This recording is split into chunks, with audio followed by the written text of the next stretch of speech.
अस्सलाम वालेकुम।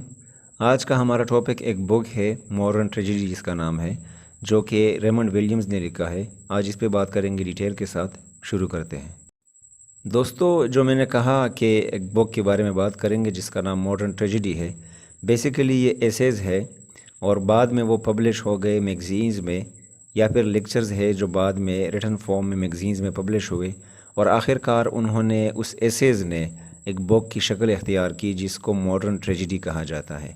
और ये जो एसेज है या ये जो पूरा का पूरा पब्लिकेशन जो बुक है, ये रेमंड विलियम्स ने लिखा है।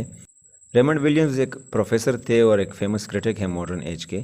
वो ट्रेजेडी को मुख्तलिफ एंगल से देखता है, लिटरेरी ट्रेडिशन को देखता है, और उस लिटरेरी ट्रेडिशन में जो रिलेशन है ट्रेजेडीज़ का मॉडर्न टाइम के साथ वो दिखाता है।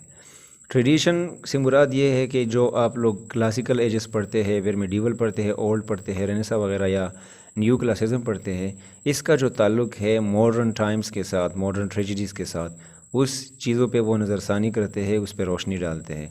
और इस बुक के बेसिकली एज़ अ होल अगर इस बुक को हम लेते हैं तो इसके 3 पार्ट्स है। पहला जो पार्ट है उसमें history and criticism of tragedy discuss किया गया है कि इसकी तारीख़ क्या है और क्रिटिसिज्म क्या है ट्रेजेडी की जो हुई है इस पे और उन्होंने ख़ुद की है। दूसरा जो पार्ट है वो ड्रामा की है, जो एब्सन से लेके हेनरिक एब्सन, आप लोगों ने नाम सुना होगा, फेमस ड्रामाटिस्ट है, 1880 और 70 इन एजेस में वो लिखते थे, टू इलियट तक, टी.एस. इलियट तक जितने भी ड्रामाज है उनके बारे में वो बात करते हैं। और तीसरा जो इसका पार्ट है वो उसके लेक्चर्स है जो उन्होंने कैम्ब्रिज यूनिवर्सिटी में डिलीवर किए थे एक प्ले के बारे में, कोबा जिसका नाम है।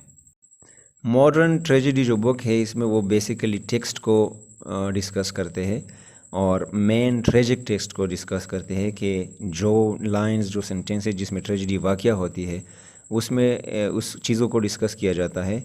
और ट्रेजेडी की जो थियरी है यूरोप या यूएस की, यूनाइटेड स्टेट्स की, उन चीज़ों को डिस्कस किया जाता है। इस बुक में एक फ़ेमस ऐसे है जिसका नाम है ट्रेजेडी इन ट्रेडिशन। वो बुक में अगर आप लोग देखेंगे तो दूसरे नंबर पे है।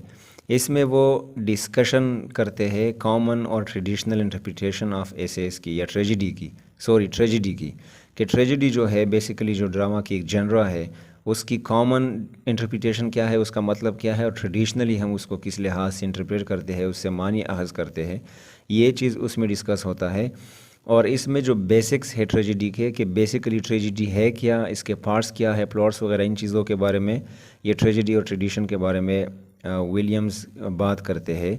और ये कहते हैं कि ये सिर्फ डेथ ऑफ किंग्स नहीं है कि ट्रेजेडी में हम बादशाहों की कहानियाँ या उसके मौत या उसकी डाउनफॉल वगैरह को स्टडी करें, बल्कि ये उससे ज़्यादा पर्सनल और जनरल होता है। ये चीज़ें जनरल लोगों में ज़्यादा होती है in comparison to kings and queens वगैरह या प्रिंसेस। अगर आप लोग अपने इर्द गिर्द देखते हैं तो माशरे में बहुत सारे ऐसी कोताहियाँ, गलतियाँ, मिस्टेक्स लोगों से हो जाते हैं, ब्लंडर्स, जो कि इररिपेयरेबल हो और उससे उसका खमियाजा भुगतना पड़ता है, फिर वो मर जाते हैं या कोई और चीज़ उससे वाक़या हो जाती है। तो बादशाहों के साथ ये चीज़ें बहुत कम होती हैं। ये रेमंड विलियम्स कहते हैं और ये हकीकत भी है। वो ये भी कहते हैं कि ट्रेजेडी के मीनिंग जो है वो अलग है और जो हम लेते हैं वो अलग है। इस किताब में उन्होंने ये मीनिंग भी डिस्कस की है, जो कि हम ज़्यादा डिटेल में नहीं जाएंगे।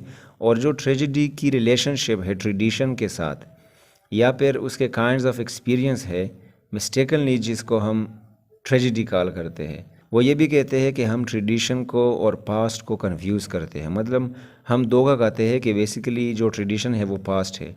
वो कहते हैं कि ये पास्ट नहीं है, ये जो ट्रेडिशन है या जो भी कल्चर सकाफ़त वगैरह है ये पास्ट नहीं है, बल्कि ये पास्ट की एक इंटरप्रिटेशन है।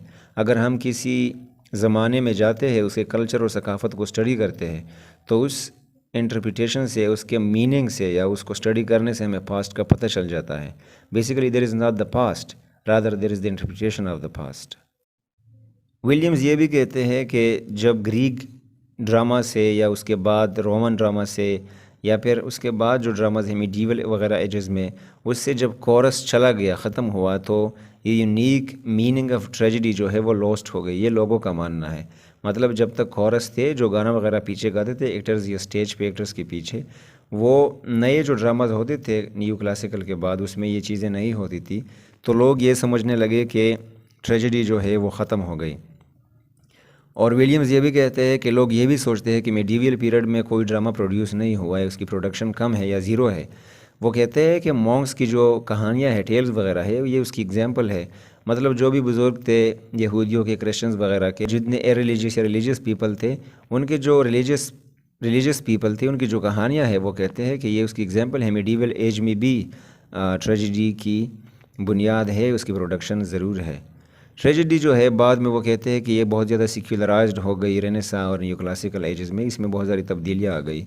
और इस बुक में वो बहुत सारे राइटर्स का हवाला भी देते हैं, जिस तरह लेसिंग है 1729 से 29 से 81 तक, जो कि एक जर्मन क्रिटिक और ड्रामेटिक पोइट है। वो कहते हैं कि ये फेवर करते हैं, उसकी तरफ लेते हैं शेक्सपियर की, और ये भी कहते हैं कि ये ग्रीक्स का इनहेरिटेंट है, वो उसे इनहेरिट करते हैं, उसे कॉपी और इमिटेट करता है। लेकिन रेमंड जो है, रेमंड विलियम्स, वो कहते हैं कि नहीं, शेक्सपियर जो है उन्होंने एक नया काइंड ऑफ ट्रेजिडी को इंट्रोड्यूस किया है। वो बिल्कुल भी ग्रीक्स की तरह नहीं लिखते और उनकी तरह नहीं सोचते, क्योंकि अगर आप लोग प्लॉट्स वगैरह को देखें तो शेक्सपियर के प्लॉट्स उनसे बहुत चेंज है। उसका ट्रेजिक हीरो जो है वो भी क्लासिकल हीरो से बहुत ज़्यादा चेंज है। इसके अलावा वो हेगल का, जो जर्मन फ़िलोसोफर था, उसकी एग्जांपल देता है।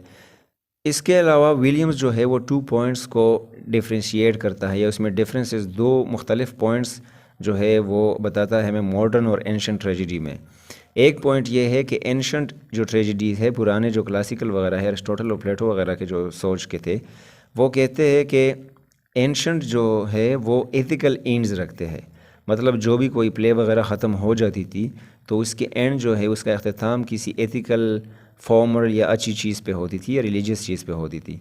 लेकिन मॉडर्न जो ट्रेजिडी है वो पूरी की पूरी पर्सनल होती है।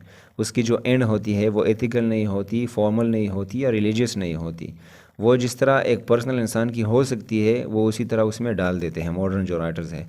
दूसरा जो पॉइंट है वो कहते हैं कि एंशंट जो ट्रेजिडी है वो फुली डाउनफॉल या सरेंडर शो करता है किसी हीरो का। अगर फॉर एग्ज़ाम्पल कोई ट्रेजिक हीरो है, आप लोग डिप्सरेक्स को ले लें, तो उन्होंने एक गलती की थी, उसकी बादशाहत जो है डाउनफॉल हुई, वो भी ख़त्म हुआ और वो ख़ुद भी आंखें उसकी निकल गई, मर वर गया होगा वगैरह वगैरह।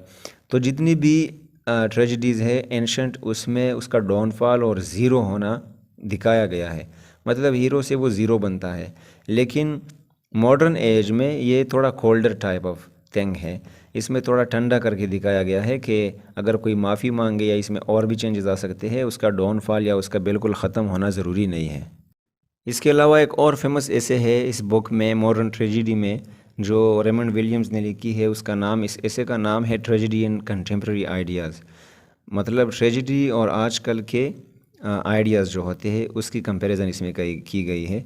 और इसमें वो 4 पॉइंट्स पे बात करते हैं। पहला पॉइंट वो ये डिस्कस करते हैं कि ऑर्डर एंड एक्सीडेंट, जो भी तरतीब है किसी ट्रेजिडी का, वो डिस्कस करते हैं। और जिस तरह एक ट्रेजिडी में जो एक्सीडेंट ज़रूर होता है, अगर एक्सीडेंट नहीं होता तो वो फिर रोमांटिक या फिर कॉमेडी होती है।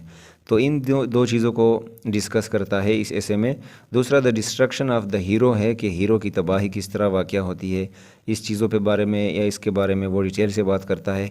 तीसरा पॉइंट ये है कि वो इररिपेयरेबल एक्शन, वो कोताहियाँ जो माफ़ी वगैरह से ठीक नहीं होती, और उसकी जो कनेक्शन है उस हीरो के डेथ के साथ। फॉर एग्ज़ाम्पल कोई ट्रेजिक हीरो है, उन्होंने ऐसी गलती की, वो गलती डिस्कस की जा रही है इस ऐसे में, जो बिल्कुल जिसका सुधरना वगैरह बिल्कुल भी पॉसिबल नहीं है। ये एक पास्ट है, गुजरी हुई बात है। और फिर उसका कनेक्शन डेथ के साथ, इस पूरे लाइन को या इस पूरे कंसेप्ट को, इस आइडिया को उन्होंने डिटेल से समझाया है और डिस्कस किया है इस ऐसे में। और लास्ट जो 4th पॉइंट है वो एम्फेसिस को डिस्कस करता है ईवल का। मतलब जो भी गुमराही, गुनाह है या शैतानियत वगैरह है या शैतान है, इस ऐसे में इस चीज़ को भी as a 4th point discuss किया जाता है। इसके अलावा वो ये भी कहते हैं कि जो कॉमन इंटरप्रिटेशन ऑफ ट्रेजिडी है लोगों का, वो ये है कि हीरो जो है वो डिस्ट्रॉय होगा, क्योंकि वो एक ट्रेजिक हीरो है, और उसकी जो इररिपेयरेबल मिस्टेक है वो उसमें दिखाई जाती है ये। और आर्टिस्ट हमें दिखाएगा ये चीज़, उसके जो क्वेश्चंस हमारे जहन में होंगे वो भी वो आंसर करेगा, या उसके जो सॉल्यूशंस है वो भी आर्टिस्ट ही हमें देगा। लेकिन वो कहते हैं कि मॉडर्न ट्रेजिडी जो है वो इस तरह नहीं है। वो ये नहीं दिखाते कि हीरो को क्या होता है, बल्कि वो ये दिखाते हैं कि हीरो की वजह से किसी सोसाइटी में क्या हो सकता है। तो वो सारे सिचुएशंस हमें दिखाता है through hero. This is the difference between ancient and modern tragedy. और थर्ड जो फेमस ऐसे है इस बुक में, उसका नाम है rejection of tragedy. Rejection of tragedy में वो बेर्टोल्ट ब्रेख्ट को एक्सप्लेन करता है। एक फेमस ड्रामाटिस्ट है, आप लोगों ने इसके ड्रामास पढ़े होंगे। इसका जो एक फेमस प्ले है the life of Galileo, master में अक्सर पढ़ाया जाता है। तो उसके बारे में ये कहते हैं कि बेर्टोल्ट ब्रेख्ट कहते हैं कि एरिस्टोटल की जो ट्रेजिडी है एरिस्टोटल वगैरह की, ये उसे रिजेक्ट करते हैं, और इसीलिए इस चैप्टर का नाम या इस एसे का नाम भी रिजेक्शन ऑफ ट्रेजिडी रखा गया है। और वो उसको ज़्यादा रेशनैलिटी में लेके आता है, रेशनल जो चीज़ें हो, जो साइंस के साथ उसका कोई कनेक्शन हो। जिस तरह द लाइफ ऑफ गैलीलियो में भी अगर आप लोग देंगे तो ये रियलिटी पे बेस्ड एक ड्रामा है और रेशनलिज्म इसमें पाया जाता है। तो फिर विलियम्स भी इसका साथ देता है, उसके फेवर में होता है।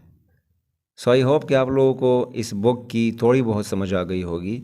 कोई क्वेश्चन हो तो आप लोग कमेंट बॉक्स में डाल सकते हैं। अगली वीडियो तक अपना बहुत सारा ख्याल रखें। Thank you very much.